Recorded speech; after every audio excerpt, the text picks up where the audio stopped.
After the influence line time of completion, now let us start with the cable and suspension bridge. So what is cable? Cable being very flexible, do not resist any bending moment, and they adjust their shape according to the load and resist the load by the tension only. तो cable suspension bridge में हमें cable का एक point याद रखना है कि cable is very flexible and कहीं भी वो कोई बेंडिंग मोमेंट रजिस्ट नहीं करती, बस शेप लोड के शेप के अकॉर्डिंग वो अपने आप को एडजस्ट कर लेती है, टेंशन ही रहता है उसके अंदर. ओके, ऑलवेज टेंशन रहता है क्योंकि आप जानते हो स्टील में भी ऑलवेज टेंशन रहता है, कंप्रेशन का कुछ नहीं होता. ठीक है. और this is the cable and एक रोड भी दे रखा है, एक स्पैन दे रखी है, टावर दे रखा है, एंकर केबल दे रखा है. तो यहाँ पे क्वेश्चन ये आता है कि केबल तो चलो ये हो गई, अब एंकर केबल क्या है?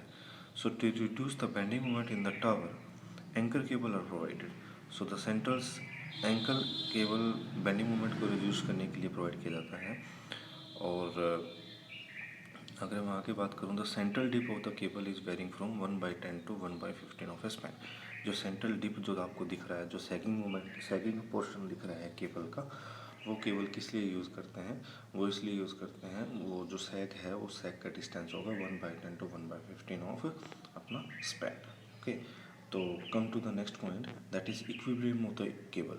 भाई केबल की इक्विलिब्रियम को कैसे हमने देखना है? तो सपोज़ हमने यहाँ पे केबल बनाई है, A to B कोई स्पैन है और केबल बन रही है A to B.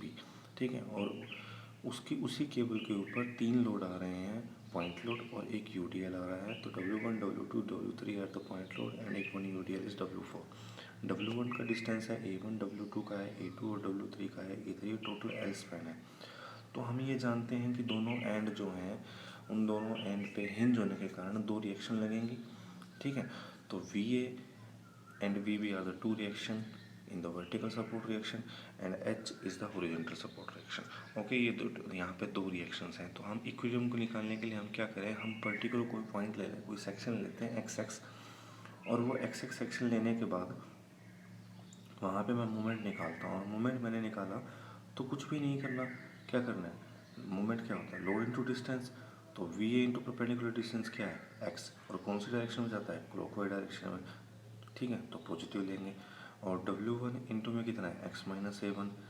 W2 into में X माइनस A2. ठीक है, और एक तरफ लेफ्ट हैंड साइड क्या बच गया? H बच गया. तो H क्या हुआ? H इंटू में Y. तो ये सारे एंटी क्लॉकवाइज में हैं, इसलिए सभी पॉइंट नेगेटिव में आ गए और क्लॉकवाइज जो हो गया वो पॉजिटिव में आ गया. तो हम दोबारा देख सकते हैं, VA इंटू में X positive, W into X minus A negative, W2 into X minus A2 is negative and horizontal support H minus Y is also negative. तो यहाँ से हम MX की वैल्यू निकाल सकते हैं. बट हम ये जानते हैं कि केबल इज फ्लेक्सिबल, तो MX की वैल्यू 0 होगी. तो इस इक्वेशन को हम 0 के इक्वल पुट कर देंगे. तो यहाँ से हमें देखेंगे कि HY एक तरफ आ गया और सारी चीज़ें राइट साइड आ गई. तो हम यहाँ से एक चीज़ निकाल सकते हैं कि HY जो है वो बीम के मूवमेंट के इक्वल होगा. मतलब जितना भी बीम का हमारा मूवमेंट आएगा वो. ठीक है, आगे बात करते हैं. Cable suspended to concentrated load only. अगर किसी भी केबल के ऊपर UDL ना हो तो ये कंसनट्रेशन ही है, कंसनट्रेटेड लोड है. Like W1 W2 W3 3 concentrated load लग रहे हैं यहाँ पे, आप देख सकते हैं. ठीक है, और VA VB are the vertical support reaction and H is the horizontal support reaction. और जितने भी लोड W1 W2 W3 दे रखे हैं वो सैगिंग मूवमेंट पे हैं, मतलब सैगिंग डिस्टेंस पे है Y1 Y2 और Y3 पे. और केबल के अंदर tension T1 T2 and T3 और T4 ये पैदा होगा. और आप ये अच्छे से जानते हो कि इस केबल में सेम टेंशन नहीं रहेगी हर पॉइंट पे, क्योंकि लोड भी हर पॉइंट पे अलग अलग है, इसलिए टेंशन भी अलग अलग का मैंने डिनोट किया है यहाँ पे T1 T2 and T3 and T4. Okay, तो यहाँ से हम अभी पीछे देख के आए हैं कि HY क्या इक्वल होता है? बीम मूवमेंट के इक्वल होता है. तो वही मैंने लिखा कि HY is equal to M of beam. भाई जितने भी बीम के ऊपर मूवमेंट आएंगे वो HY के इक्वल हो जाएंगे. तो यहाँ से हम डिफ्लेक्शन, मतलब डिफ्लेक्शन कह दें या जो परपेंडिकुलर डिस्टेंस कहते हैं भी लोड का, जो कि यहाँ पे Y1 Y2 Y3 है, वो Y हम यहाँ निकाल सकते हैं. तो वो किसके इक्वल होगा? वो होगा M of beam divided by H. यहाँ से हम निकाल सकते हैं. तो Y is equal to M beam divided by H. So let us the deflected shape is similar to the beam movement diagram, and if M1 M2 and M3 are the bending moment at a particular point load 1 2 and 3, तो हम यहाँ से Y1 भी निकाल सकते हैं. Suppose हमने ये माना कि ये बेंडिंग मोमेंट डायग्राम की ही तरह दिख रहा है लोड. ठीक है, तो Y1 निकालने के लिए हम क्या करेंगे? सपोज इसके ऊपर मूवमेंट आ रही होगी M1, तो डिवाइड बाय कर दिया Y1. ठीक है, ये मतलब एच कर दिया, क्योंकि हम यहाँ से जानते हैं कि y is equal to M B by H. तो ये फॉर्मूला हम यूज़ कर सकते हैं कि y1 is equal to M one by H, y2 is equal to m2 by H and y3 is equal to m3 by H. तो यहाँ से हम डिफ्लेक्टेड शेप निकाल सकते हैं with respect to horizontal support reaction. Okay, if horizontal thrust known is known, then the position of at any one point is known, the deflection at any point can be calculated and the shape is found. तो यहाँ हम देख सकते हैं कि हमें किसी भी पॉइंट पे अगर हॉरिजॉन्टल एच पता है और उसकी डिफ्लेक्शन पता है, तो हम पोजीशन पता है और एच पता है, तो हम उसकी डिफ्लेक्शन वाला पॉइंट निकाल सकते हैं कि वो कितना सेग में कर रहा होगा, नीचे कितना गया होगा। ठीक है, तो एक क्वेश्चन देखते हैं। A light cable is supported at two सब पॉइंट्स। कोई भी लाइट केबल है वो जो दो पॉइंट के बीच में सपोर्टेड है और उस सपोर्टेड डिस्टेंस है 20 मीटर का, और जो दोनों सपोर्ट है वो सेम लेवल के ऊपर हैं। The cable support 3 concentrated load as shown in figure में देखते हैं। The deflection at first point, किसी भी एक पॉइंट का डिफ्लेक्शन दे रखा है फर्स्ट पॉइंट का 0.8 metre. Determine the tension in the different segment and the total length of the cable. तो डिफरेंट सेगमेंट पे टेंशन निकालनी है, टोटल लेंथ निकालना। वेरी इंपॉर्टेंट एग्जांपल है भाई, आप इससे बहुत कुछ सीख जाएंगे इसी एग्जांपल से ही। तो ये हमारे पास केबल दे रखी है, जैसा कि डायग्राम में दिखा रहा है, 20 मीटर का डिस्टेंस दिखा रखा है। ठीक है,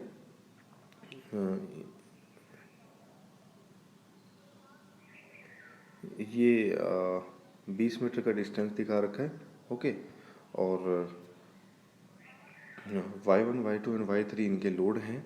लोड कितने दे रखे हैं? 40 का, 30 का एंड 20 का। ये तीन लोड दे रखे हैं।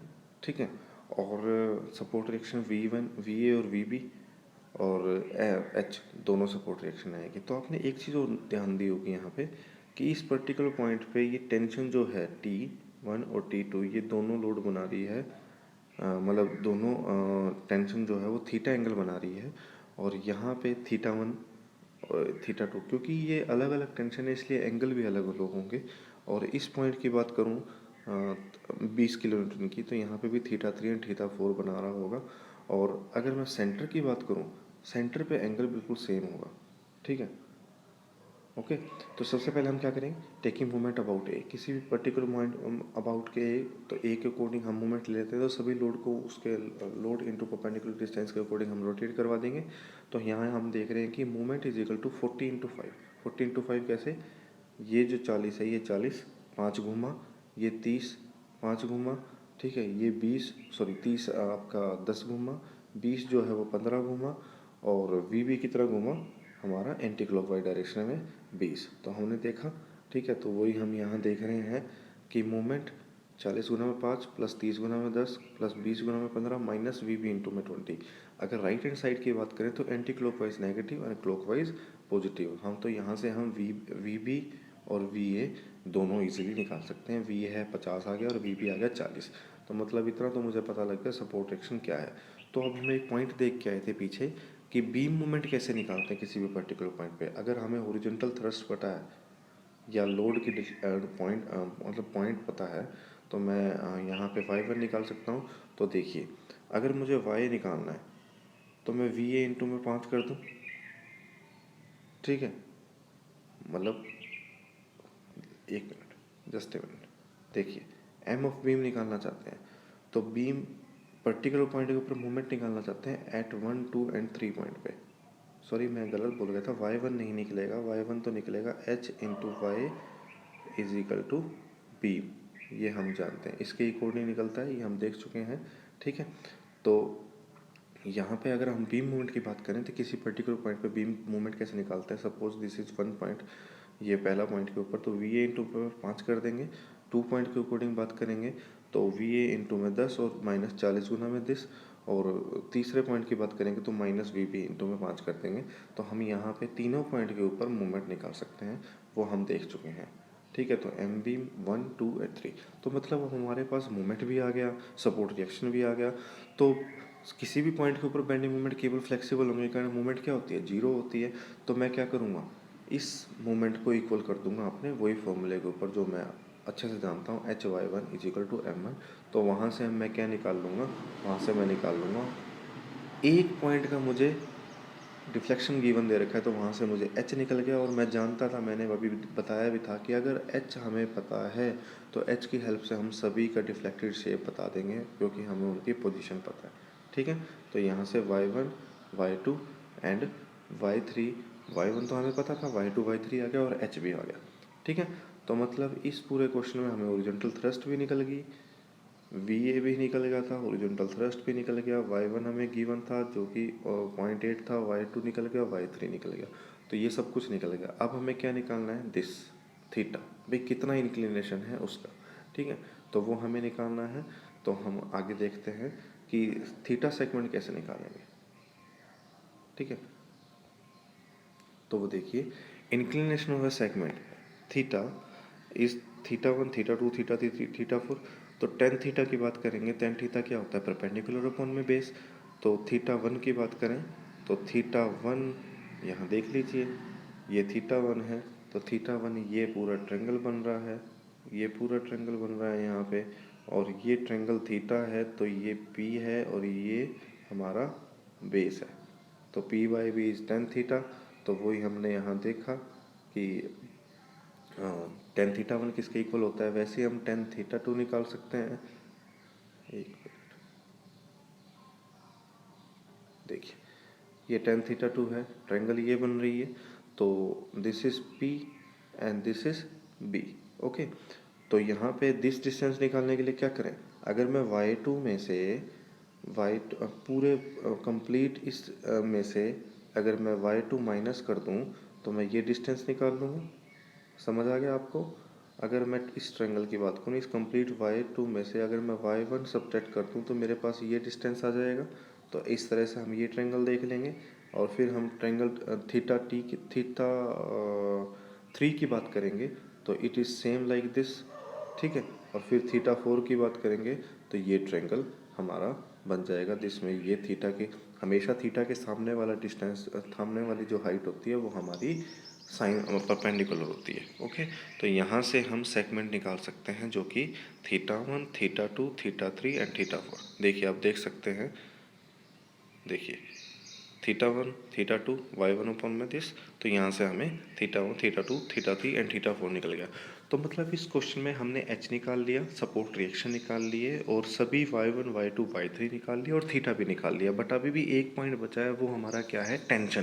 भाई किसी भी केबल के अंदर टेंशन कितनी आ रही है, यहाँ पे इतना तो हम जानते हैं कि एक ही टेंशन नहीं रहेगी, वो अलग अलग रहेगी। वो क्यों रहेगी, क्योंकि यहाँ पे लोड भी अलग अलग पड़ रहा है।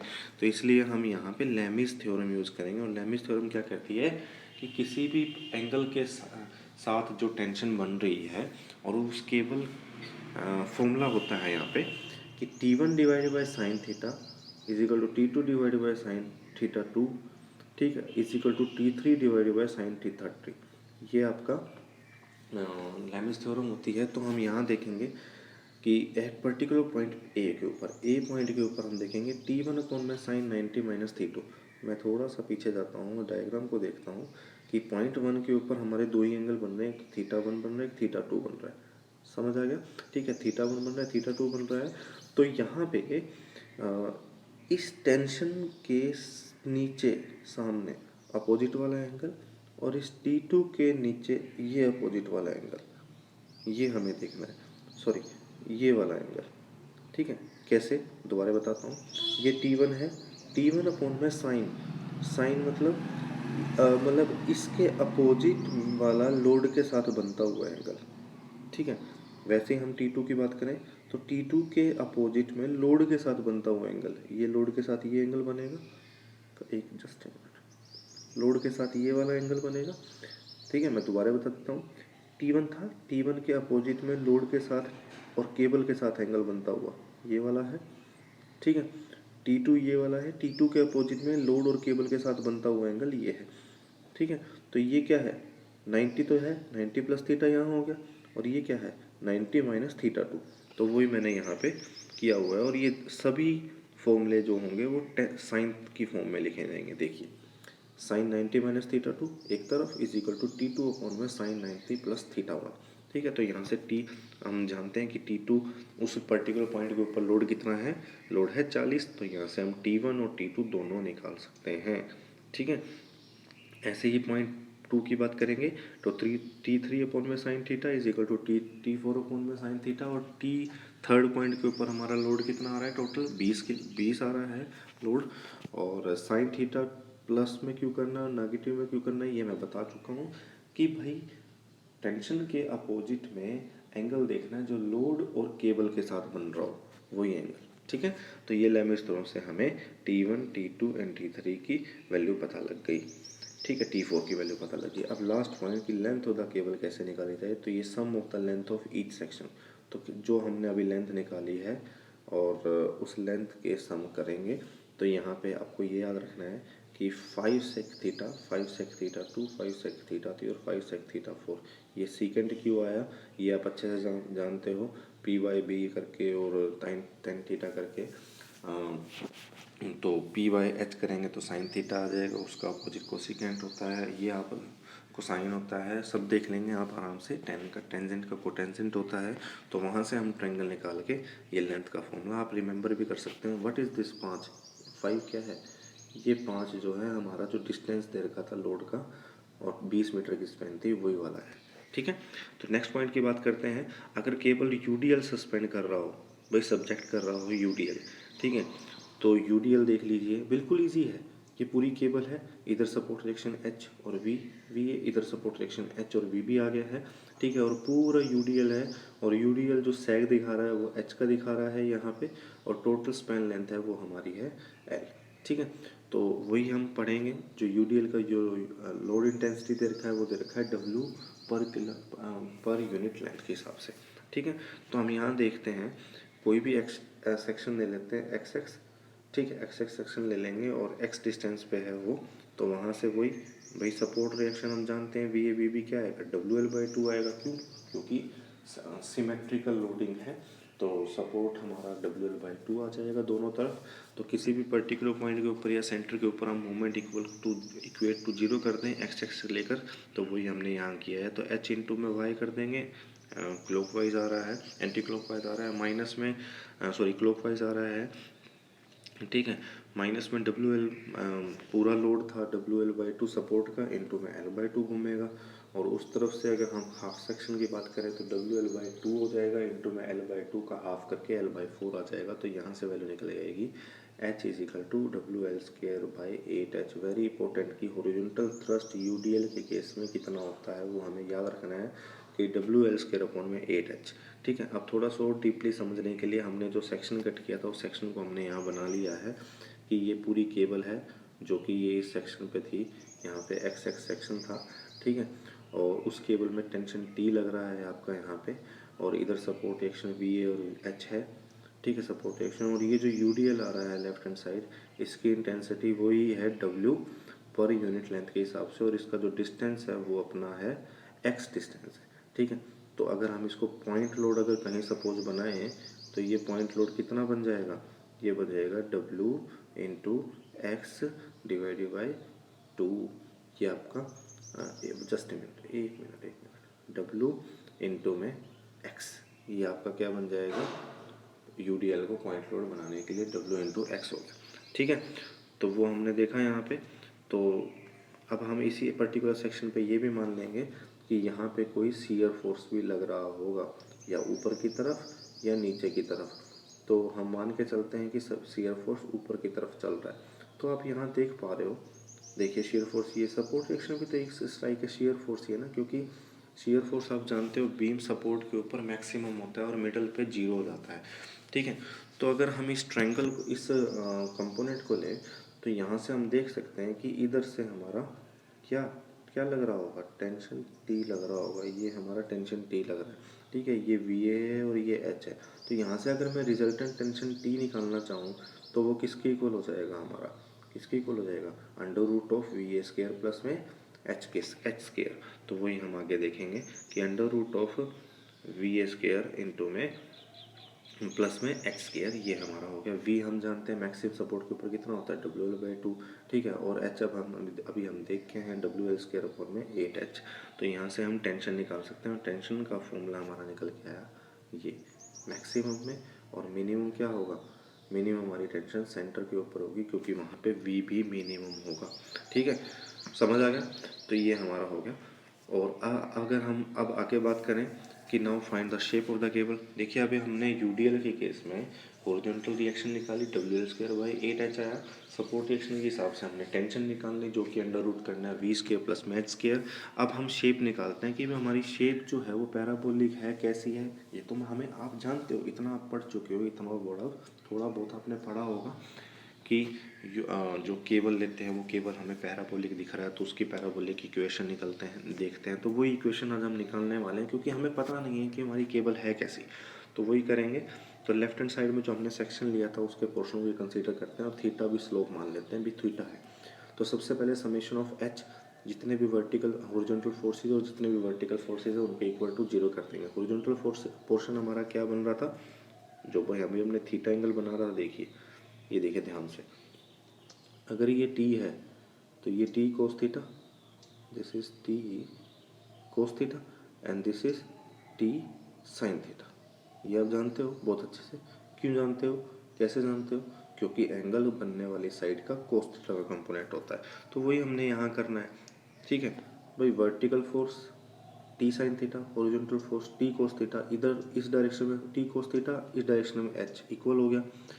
इधर इस डायरेक्शन में टी साइन थीटा, इधर में वी ए, और ये यूडीएल भी तो आ रहा है। यूडीएल कितना जाएगा डाउनवर्ड में, डब्ल्यू इंटू में एक्स जाएगा यूडीएल, ठीक है। तो ये 3 कंपोनेंट वर्टिकल हो गए और 2 कंपोनेंट हमारे हॉरिजॉन्टल हो गए। आई होप आपको समझ आ रहा है अच्छे से, ठीक है। कुछ भी नहीं है, मूवमेंट को हॉरिजॉन्टल एंड वर्टिकल फोर्सेस को इक्वेट किया है तो वहाँ से हम टेन थीटा निकाल लेंगे, that is W L by, देखिए T sine theta is equal to V A minus W X, तो डब्ल्यू एल बाई 2 माइनस में वी एक्स हो गया।